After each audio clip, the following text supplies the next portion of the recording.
Meus irmãos, paz do Senhor Jesus. Amém. Eu quero convidá-los para juntos lermos a palavra de Deus no Evangelho de Jesus, segundo escreveu São João, capítulo 20. Nós vamos ler do verso 19 ao verso 22.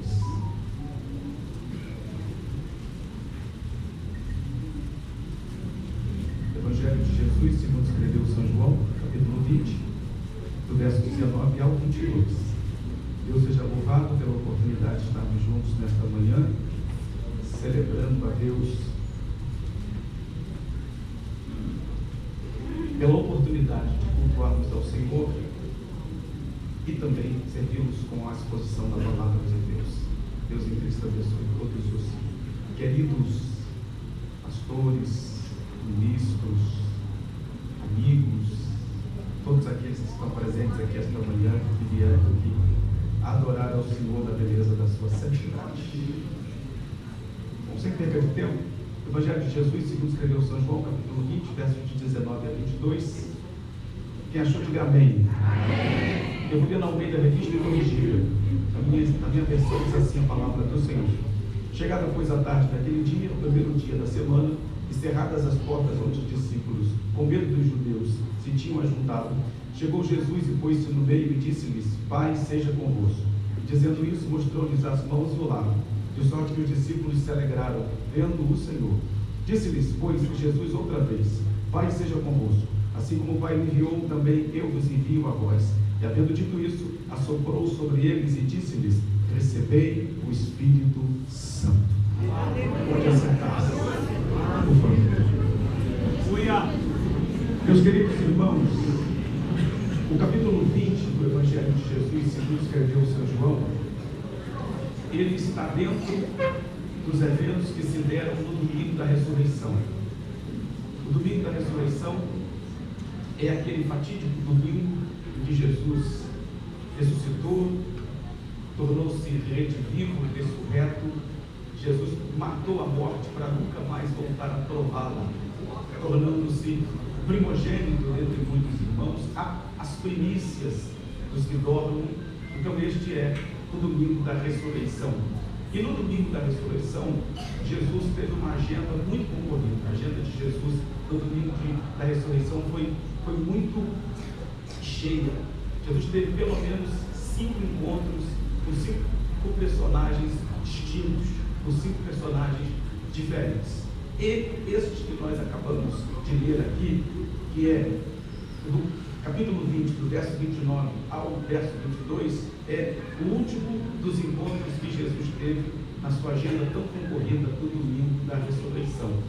E, obviamente, que este evento aqui, ele está dentro daquela sexta-feira, que foi a sexta-feira mais importante de todos os tempos da história da cidade de Jerusalém, da nação de Israel e de todos os homens, em todos os lugares, em todos os tempos. Certamente foi um final de semana dos mais extraordinários e mais espetaculares. Então, se a gente quiser entender melhor o texto que nós lemos, obviamente a gente precisa contextualizá-lo. A gente precisa olhar para os acontecimentos que se deram antes desse texto, para que quando a gente leia esse texto, ele faça mais sentido para a gente quando nós fizermos essa leitura. Então permitam-me mostrar para vocês um pouquinho de como foi esse extraordinário final de semana em Jerusalém, que culminou nesse evento aqui do capítulo 20, a partir do verso 19.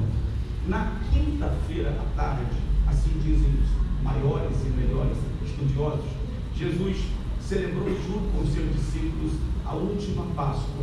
Páscoa essa que inclusive ele ressignificou para ser celebrada pelos discípulos, como nós estamos fazendo aqui essa manhã, como uma ceia do Senhor.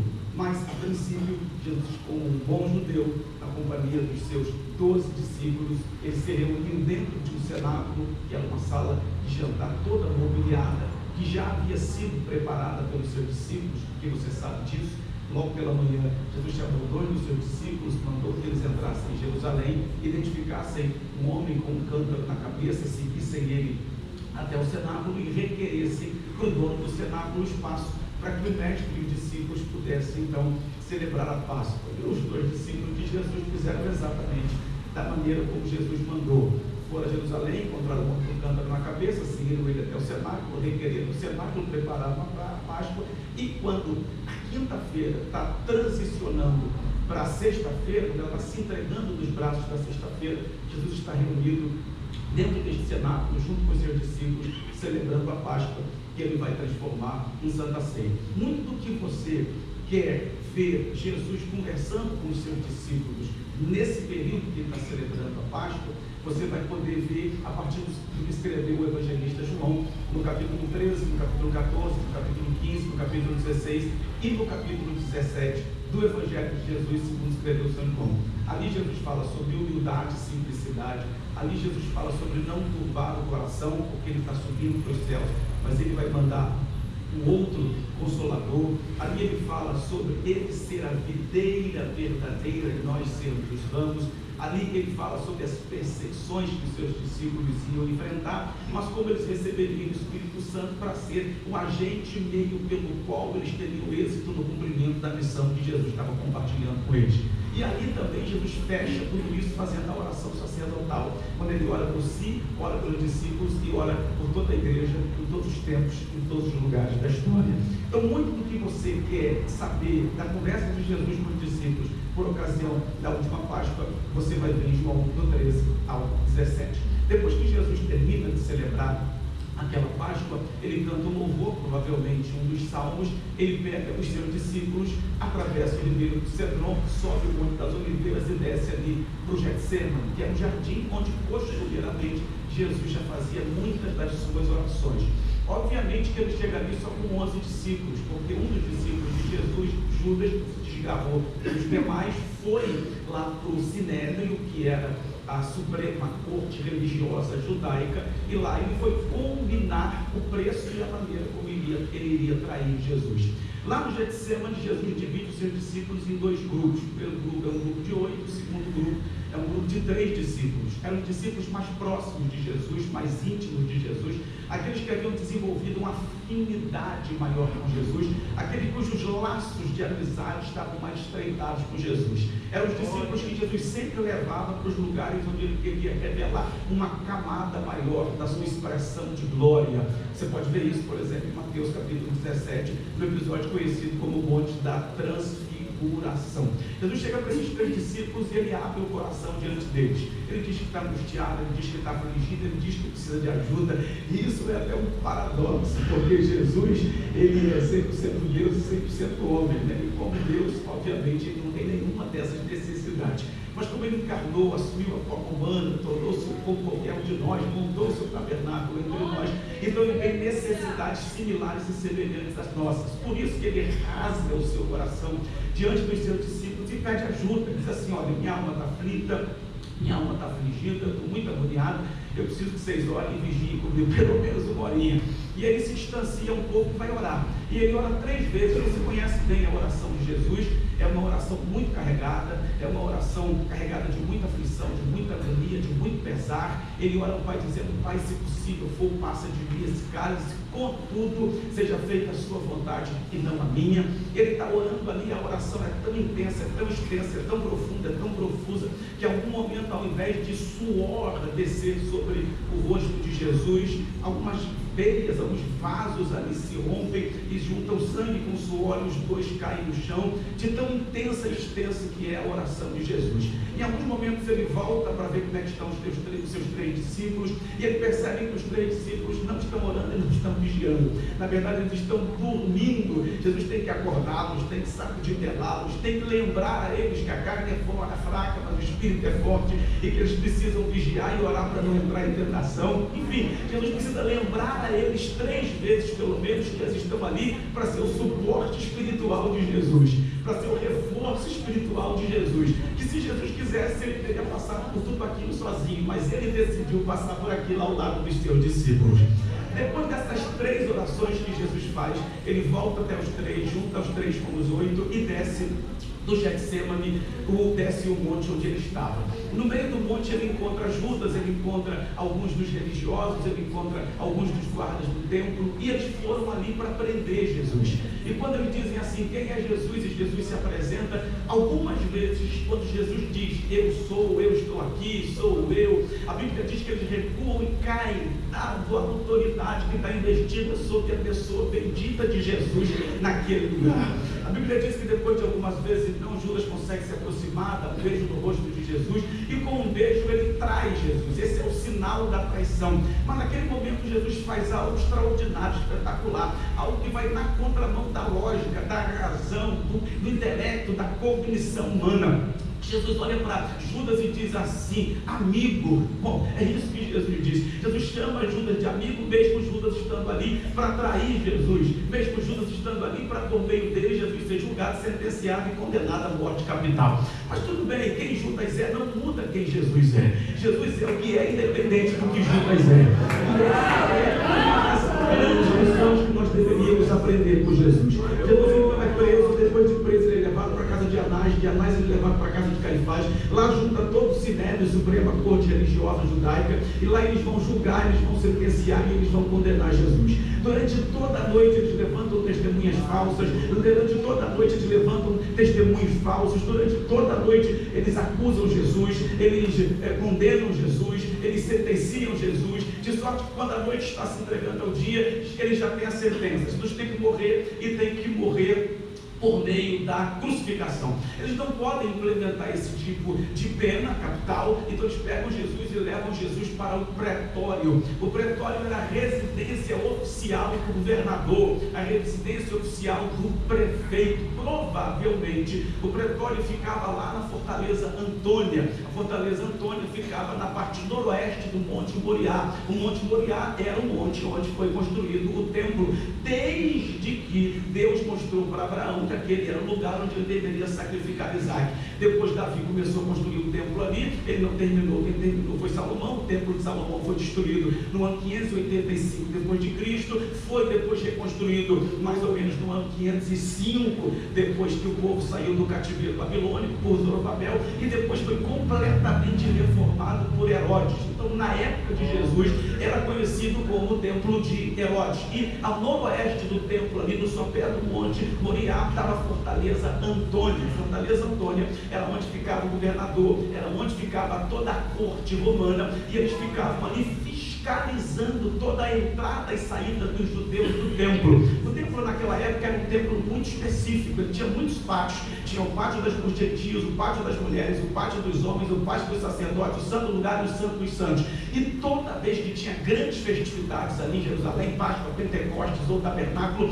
uma multidão de gente vinha para o templo. Então os soldados romanos precisavam garantir que não houvesse tumulto, que não houvesse bagunça, que não houvesse rebelião. Então eles ficavam ali de cima da Fortaleza Antônia, de uma das torres que eram mais altas, só fiscalizando para ver se ia dar tudo certo. E se tivesse algum tumulto, eles entravam em ação. Então eles levam Jesus ali para o pretório. Pilatos está lá, ele é o prefeito, ele é o governador da Judéia. Na verdade, ele é o governador da Judéia, ele é o governador da Idumeia, e ele é o governador de Cesareia. E Cesareia era o lugar onde ficava a residência oficial de Pilatos. Ele recebe Jesus, leva Jesus para uma salinha à parte, e ele começa a interrogar Jesus. Ele está acostumado a interrogar muita gente, porque ao longo de sua vida ele fez isso muitas e muitas vezes. Só que Jesus é diferente. Jesus tira Pilatos do centro de gravidade dele. Jesus tira Pilatos do centro no qual ele orbita, porque Jesus fala, Pilatos fala, mas Jesus não responde. Pilatos fala, mas Jesus não se defende. Pilatos fala, mas Jesus não acusa aqueles que estão acusando ele. Então Pilatos começa a ficar meio confuso. Ele começa a não entender muito bem quem é aquele que está diante dele. Até a mulher de Pilatos chega para ele e diz assim: não se mete com esse justo não, porque essa noite, enquanto eu estava dormindo, nos meus sonhos eu sofri muito por causa dele. Então Pilatos percebe que aquele que está diante dele é diferente, é incomum, é anormal. Aquele que está diante dele não é como a maioria daqueles que ele havia entrevistado. Aquele que está diante dele tem alguma coisa que está tirando Pilatos do lugar onde ele costuma ficar. Então Pilatos quer se livrar daquela situação. O que é que ele faz? Ele percebe que Jesus é de Nazaré. Nazaré está dentro da região da Galileia. Israel está dividido basicamente em 3 grandes áreas: a parte norte Galileia, a parte central Samaria e a parte do sul a Judéia. Então ele manda Jesus para Herodes, porque é Herodes que governa ali a parte da Galileia. Ele quer se livrar daquele julgamento, daquele sentenciamento, daquela condenação. Quando Jesus chega diante de Herodes, a Bíblia diz que Herodes era alguém que ele queria espetáculo, ele queria teatralização. Herodes queria que alguém fizesse ele rir, dar gargalhada diante daqueles que eles estavam. Quando Jesus chega lá, Herodes quer que Jesus faça milagres, sinais, prodígios, quer que ele faça um exorcismo, que ele abra os céus, que ele faça relâmpagos e trovões descer. Só que Jesus não está ali para teatralizar, ele não está ali para performar, ele não está ali para encarnar um personagem. Jesus está ali para cumprir exitosamente a missão que o Pai compartilhou com ele antes da fundação dos séculos. Então Jesus tem propósito, Jesus tem um objetivo, Jesus tem uma meta, e não há nada nem ninguém que vai desviar Jesus do lugar para o qual Jesus está indo. Então Herodes fica tão chateado que ele manda colocar uma roupa real sobre Jesus, devolve Jesus para Pilatos, porque ele quer se livrar daquela situação. Quando Pilatos recebe Jesus, Pilatos tem uma ideia. Ele diz o seguinte: por ocasião da festa da Páscoa, eu posso soltar um prisioneiro. Ele pega o pior prisioneiro que está preso lá, que é o tal do Barrabás, leva diante da multidão, coloca do lado de Jesus e diz assim: por ocasião da festa da Páscoa, eu posso soltar um prisioneiro. Então eu vou soltar Jesus e eu vou crucificar Barrabás. E a multidão, sangue sedenta, sangue nos olhos, faca nos dentes, clama dizendo assim: não, solta Barrabás e crucifica Jesus. Pilatos não consegue fazer nada. Pilatos não foi homem suficiente para sustentar a ideia que ele tinha de que Jesus era inocente. Ele sabia que se ele não fizesse o que a multidão queria, poderia haver um tumulto, poderia haver uma rebelião, e isso poderia chegar aos ouvidos do imperador, e o imperador então ia chegar à seguinte conclusão: ele não está dando conta de fazer o trabalho dele, vamos morrê-lo. Então ele cede à pressão popular, ele cede ao politicamente correto, e então ele entrega Jesus para ser crucificado. Traz uma bacia, lava as mãos e diz: o sangue não vai cair sobre mim. E a multidão clama que caia sobre nós e sobre os nossos filhos. E de fato o que a multidão quis aconteceu, porque no ano 70 depois de Cristo, o general Tito, a mando do imperador romano, entrou em Jerusalém, o povo se escondeu dentro do templo, ele derrubou o templo, tanta gente foi assassinada que os estudiosos dizem que o sangue escorria pela parede. Bom, pegaram Jesus, então Pilatos entrega Jesus para ser açoitado. Ele vai tomar agora açoites de azorrague. Ele não vai tomar 39 açoites, porque os 39 açoites estavam dentro da legislação judaica. Era a legislação judaica que exigia que aquele que fosse açoitado somente até 40 açoites, para que o povo não ultrapassasse o que a legislação dissesse. Ele estabeleceu 39, um como margem para que não houvesse erro. Dentro da legislação romana não havia limite, poderia ser 10, 20, 30, 40, ou até aquele que estava sendo açoitado morrer. Não se sabe exatamente quantos açoites Jesus tomou. O que se sabe é que foi de azorrague. Azorrague é um chicote feito de couro que na ponta tem osso e tem ferro, e quando ele penetra nas costas daquele que está sendo açoitado, ele pode arrancar camadas do corpo, a ponto de, em alguns casos, poder se ver o órgão que está guardado por trás deste invólucro humano. Pensa no sofrimento de Jesus, gente. Pensa no sofrimento do meu e do seu Senhor, aquele por meio de quem nós estamos chegando a Deus esta manhã. Jesus sofreu muito depois que ele foi açoitado. Ele foi levado perante a corte romana. A corte romana era um conjunto de 600 soldados que ficavam dentro da fortaleza Antônia. Eles levam Jesus para o meio deles, e eles vão começar agora a escarnecer de Jesus, a zombar de Jesus, um processo vejatório terrível. Eles vão começar a dizer para Jesus que ele não é o rei que algumas pessoas dizem que ele é, e eles vão fazer isso por meio de uma teatralização. A primeira coisa que eles fazem, tiram a roupa de Jesus e colocam uma capa vermelha sobre ele. A segunda coisa que eles fazem, eles colocam uma coroa de espinhos sobre a sua cabeça. Não era um aro, os estudiosos dizem que era mais um capacete, uma mitra de espinhos muito profundos, de uma planta que existia ao redor de Jerusalém, que penetrava muito profundamente no couro capilar. Pois bem, eles colocam uma coroa na cabeça de Jesus, depois eles colocam um caniço nas mãos de Jesus, depois uma venda nos olhos de Jesus, depois eles se prostram diante de Jesus e de maneira vexatória começam a dizer: salve rei dos judeus. Se não bastasse isso, eles chegam no último limite de zombaria, eles começam a cuspir em Jesus. Dentro do contexto sociocultural da época, cuspir em alguém era o último limite de zombaria, era o último limite de escárnio que você poderia desferir a alguém. É isso que eles estão dizendo. Se não bastasse isso, pegaram o caniço da mão de Jesus e batiam na cabeça dele. Aqueles cravos daquela coroa penetravam profundamente na sua cabeça, e você sabe que a cabeça é a área mais vascularizada do corpo, pelo menos uma das mais vascularizadas. Na medida que os cravos penetravam, o sangue escorria pelos olhos, escorria pelo nariz, escorria pela boca. O rosto de Jesus ficou desenhado pelo seu sangue. Depois arrancam a capa de Jesus, colocam a roupa nele de novo, pegam a parte horizontal da cruz, colocam nas suas costas, colocam ele na Via Crucis, de 600 a 800 metros, até chegar do lado de fora de Jerusalém, Monte Caveira, monte chamado em grego de Gólgota. Depois eles prendem as mãos de Jesus, prendem os pés de Jesus. A cruz era feita no dia anterior, ela já tinha sido feita para Barrabás. Barrabás era maior do que Jesus. Então, quando eles colocam Jesus na cruz, eles têm que esticar os ossos de Jesus para que os cravos caibam naqueles buracos que já haviam sido feitos. Eles cravam os pulsos de Jesus, cravam os pés de Jesus, levantam Jesus na cruz central, e não levantam com cuidado, com amor e com carinho. Eles jogam no buraco, a cruz pende para frente, o corpo quase solta da cruz. É uma dor excruciante.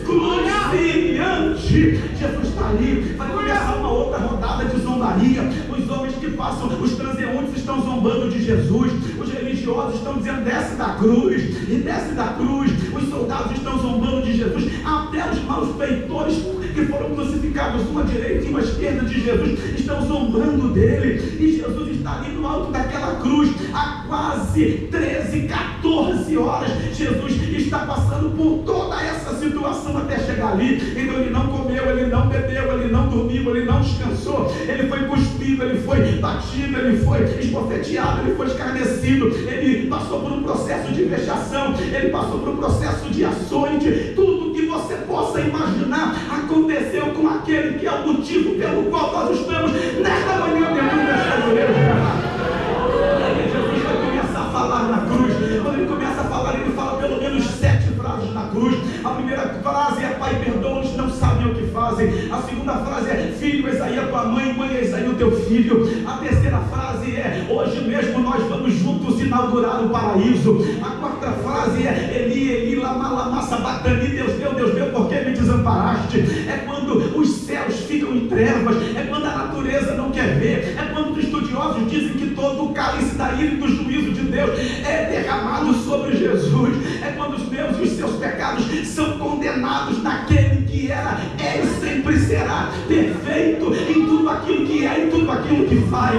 A quinta frase foi: tenho sede. A sexta frase foi: está feito, está consumado, está terminado. É quando lá no templo o véu se rasga de alto a baixo. A sétima frase foi: Pai, nas tuas mãos entrego o meu espírito. Isso aconteceu tudo na sexta-feira. Mas na sexta-feira a Bíblia diz também que Deus usou José de Arimateia. José de Arimateia tinha um sepulcro que ele havia comprado recentemente e que ficava num jardim perto do lugar da crucificação. Ele, que até então era um discípulo anônimo, agora ele resolveu se revelar. Foi a Pilatos, pediu o corpo de Jesus, Pilatos autorizou. Ele pegou o corpo de Jesus acompanhado de Nicodemos, ele limpou, fez os preparativos, enrolou em lençóis de linho, levou para o sepulcro dele, colocou lá deitadinho na cama, rolou uma pedra de 1,5 toneladas para impedir que o corpo fosse roubado, que os animais selváticos devorassem o corpo. Tudo isso era o motivo pelo qual aquela pedra estava lá. Alguém chegou a Pilatos e disse: Pilatos, eu preciso lhe dizer, aquele embusteiro disse enquanto vida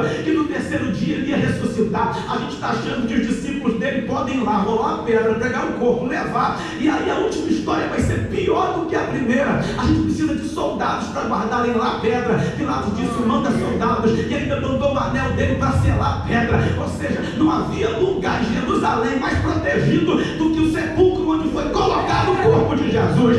Tudo bem, a sexta se entregou ao sábado, o sábado se entregou ao domingo. As mulheres estão caminhando e elas estão se questionando, dizendo: quem vai remover a pedra para a gente poder limpar e perfumar o corpo? Quem vai fazer isso por nós? Enquanto elas estão caminhando, há relâmpagos e trovões que vão se movendo ali naquele lugar. Quando elas chegam lá, impressionante instantaneamente a pedra está removida, os soldados estão atônitos, elas se abaixam para olhar dentro do sepulcro, o lenço está dobrado, o lençol está jogado, elas começam a chorar desesperadamente, dizendo: onde está o corpo de Jesus?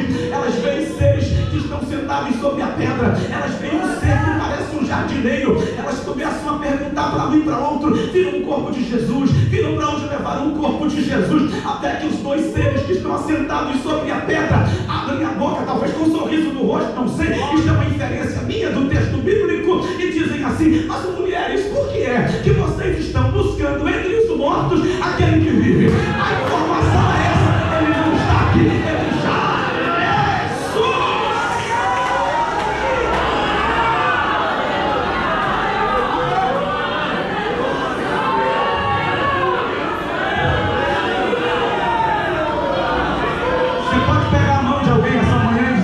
ele já ressuscitou, ele vive. Alguém cantou aqui: ele vive, e porque ele vive eu posso crer amanhã. Nós não estamos cultuando a um Deus morto nesta manhã, nós não estamos cultuando a um Deus que está preso no túmulo, nós não estamos cultuando a um Deus que está preso no madeiro, nós estamos cultuando a um Deus que no terceiro dia, depois do dia em que ele foi morto por meio da crucificação, literalmente ele matou a morte, e enquanto ele estava lá dentro do sepulcro, ele ainda desceu a parte mais baixa, ele pegou cativo o cativeiro, separou o Hades do paraíso, levou lá para o céu, tomou a chave da morte, tomou a chave do inferno e declarou que cosmicamente não há absolutamente ninguém que seja maior do que ele. Talvez por isso ele tenha dito em Mateus capítulo 28, versículo 18: toda autoridade me foi dada no céu e na terra, portanto ide, fazem discípulos de todas as nações, batizando-os em nome do Pai, do Filho e do Espírito Santo, e eu estou com vocês todos os dias até a consumação dos séculos. Morto lá no cemitério, quem está vivo está aqui entre nós.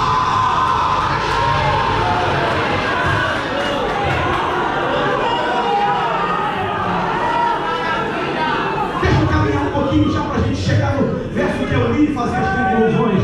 E aí, irmão, no domingo da ressurreição, Jesus tem muita coisa para fazer. Aparece para Maria de Magdala, depois aparece para os discípulos, depois aparece para 2 discípulos no caminho de Emaús, depois ele aparece novamente para Pedro, depois ele aparece para esses discípulos que estão aqui no verso 19 do capítulo 20. É o finalzinho do domingo, e no finalzinho do domingo a Bíblia diz que os discípulos estão dentro de casa com as portas fechadas, cerradas, eles estão com medo, eles estão pensando o que vai acontecer com eles, o que aconteceu com o mestre deles. Eles ainda não sabem, mas de fato vai acontecer com a maioria deles, porque a tradição diz que a maioria dos discípulos morreu por via do martírio. O único discípulo que morreu de morte natural, que era um duro de matar, era o tal de João. João, com quase 100 anos de idade, foi lançado dentro de um tonel de azeite quente, irmão, mas o que estava dentro de João era mais quente do que estava fora, não aconteceu absolutamente nada. Depois pegaram João, lançaram ele numa ilha chamada Patmos, que é uma prisão de segurança máxima do Império Romano. Quem ia para lá não voltava com vida, o camarada voltou com vida e ainda voltou com a revelação do Apocalipse.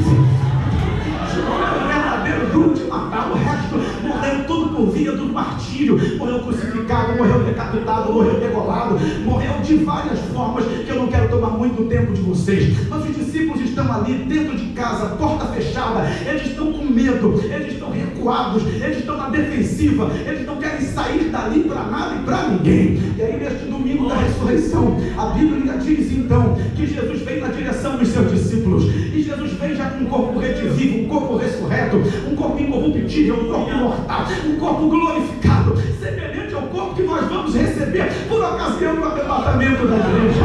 E ele vem, e quando Jesus vem, as portas estão fechadas. Mas para Jesus, porta fechada não quer dizer absolutamente nada. Ele não precisa nem passar pela porta, ele passa pela parede, ele se coloca no meio deles. E quando ele se coloca no meio deles, a primeira coisa que ele disse foi: Pai seja convosco, Pai seja convosco. Ou seja, ele estava dizendo o seguinte: por que vocês estão com medo? Por que vocês estão temendo? Por que é que vocês estão achando que vocês não são suficientemente capazes de cumprirem exitosamente a missão que eu compartilhei com vocês? Aquietem o coração de vocês, tranquilizem o coração de vocês, que esta paz, a paz que excede todo impedimento, não é a paz que o mundo dá. A paz que o mundo dá é transitória, efêmera e passageira. A paz que o mundo dá não dura de um dia para outro, de uma semana para outra. A paz que o mundo bebida, por droga, por prostituição, mas a paz que Jesus dá pelo Espírito Santo, irmão, essa paz é circunstancial.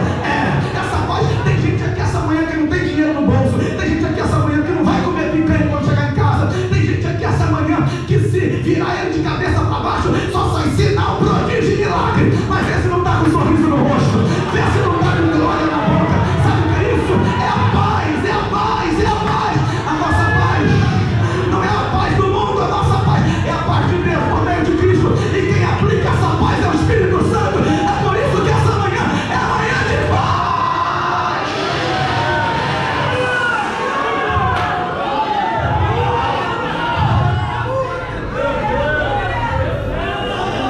Gente, eu estou sentindo uma graça de Deus aqui.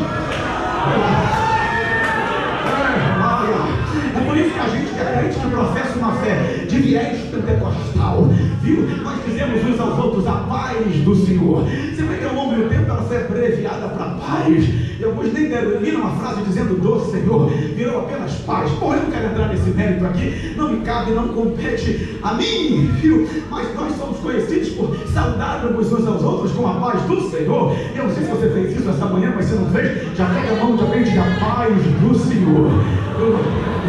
É a paz do Senhor. É isso aí. Glória a Deus. É essa paz que inunda, é essa paz que preenche, é essa paz que completa.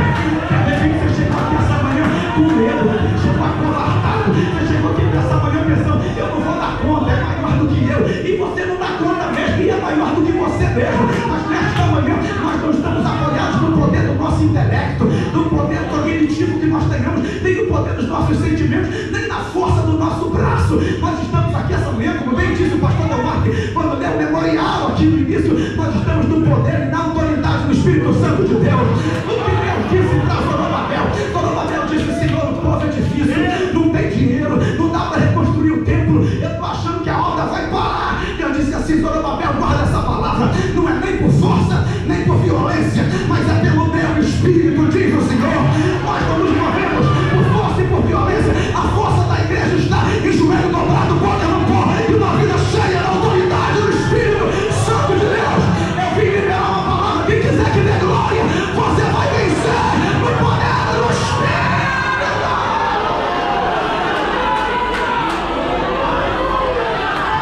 Você tem um minuto para levantar a mãozinha assim para o céu e receber.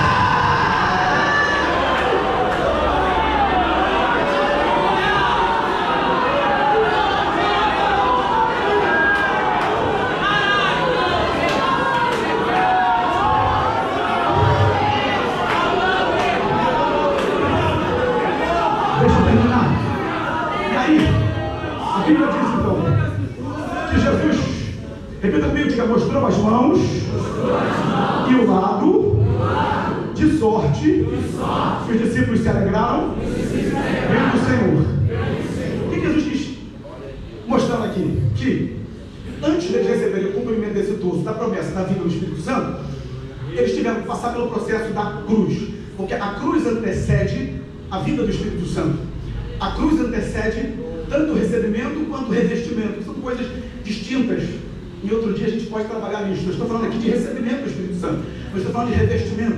Se eu quisesse falar de revestimento, eu li Atos 1:8, Atos 2:4. Estou falando de recebimento, como se a partir de agora o Espírito Santo não fosse dado mais por medida, não fosse dado mais como um conta-gotas. A partir de agora o Espírito Santo é dado ilimitadamente, irreservadamente. No Antigo Testamento da Bíblia Sagrada, o Espírito Santo ele era dado apenas a 3 classes específicas: a reis, profetas e sacerdotes. Eles recebiam do Espírito Santo para cumprirem exitosamente a missão que eles tinham. E alguns outros personagens muito específicos eram eventualmente cheios do Espírito Santo, e outros eram apenas visitados pelo Espírito Santo, instrumentalizados pelo Espírito Santo, e depois o Espírito Santo se retirava deles. Então esse era o contexto que o Espírito Santo atuava no Velho Testamento da Bíblia Sagrada. Mas a partir da cruz e a partir do que Cristo fala aqui nos seus discípulos, esse cenário vai mudar, essa história vai mudar. Essa forma do Espírito Santo agir em nós, por nós e através de nós vai mudar.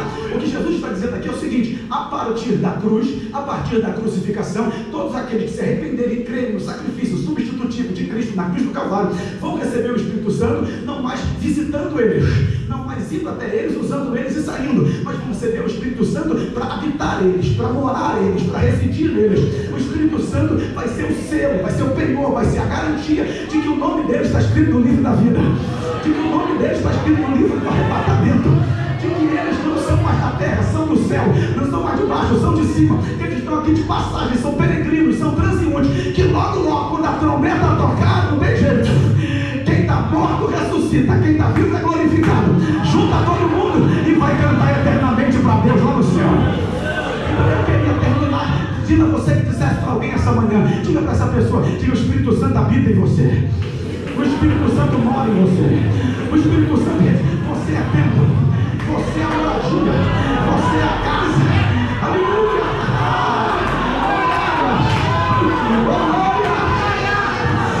Sem o Espírito Santo não dá para ser salvo, sem o Espírito Santo não dá para ser adotado por Deus como filho, sem o Espírito Santo não dá para ser inserido na igreja, na comunidade de fé, no corpo de Cristo, na família de Deus. Sem o Espírito Santo nós não somos quem somos, não temos o que temos, não fazemos o que fazemos. Não faz sentido a nossa vida vivida sem a vida envolvida com a vida do Espírito Santo de Deus. Então quando Jesus disse assim, receber o Espírito, ele estava dizendo assim: a partir de agora eu vou subir, mas eu vou deixar com vocês alguém que está com vocês todo dia, toda semana, todo mês, todo ano, toda década, todo século. E se alguém viver como Matusalém, vai viver eternamente com o Espírito Santo de Deus. Oh, meu irmão, se eu fosse você, estava ali mais de Deus essa manhã. O Espírito Santo é melhor do que casa, é melhor do que carro, é melhor do que dinheiro, é melhor do que família, é melhor do que faculdade, é melhor do que qualquer coisa que a gente possa ter. Não há nada que se compare ao tesouro, à preciosidade, a graça de ter dentro de nós o Espírito Santo. E você está aqui, de repente você não tem casa, mora de aluguel, não tem carro, veio de ônibus, mas essa manhã você é abençoado porque você é cheio. Quem pode levantar a mão para glorificar? Fique de pé.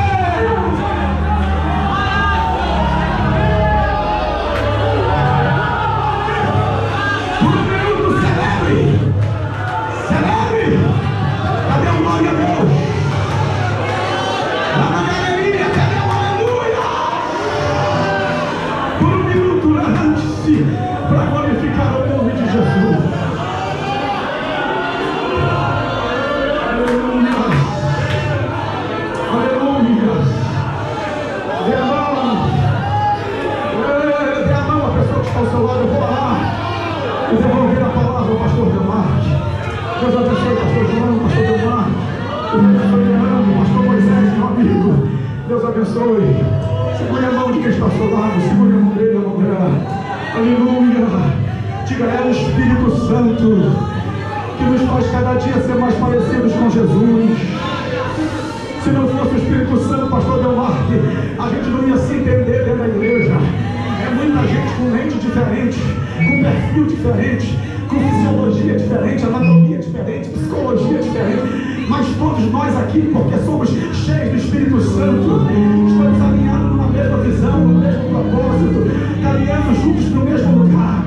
É o Espírito Santo que nos conecta uns aos outros, porque é o Espírito Santo que gera na gente a semelhança do caráter de Cristo, ou seja, o fruto do Espírito é gerado em nós pelo Espírito Santo. Quanto mais o Espírito Santo te governa, quanto mais o Espírito Santo te dirige, quanto mais o Espírito Santo guia a sua vida, mais você deixa de se parecer com você para se parecer com Jesus. Isso significa que hoje você é melhor do que ontem e amanhã você é melhor do que hoje. Aleluia, isso é o Espírito Santo. Você sabe que tem gente difícil na igreja, você sabe que tem gente difícil de lidar na igreja.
vida aqui agora. Aonde houver alguém que veio aqui esta manhã com o espírito quebrantado, com a alma dilatada, com o coração aberto, Espírito Santo, a minha oração é essa: enche os pastores aqui na minha retaguarda,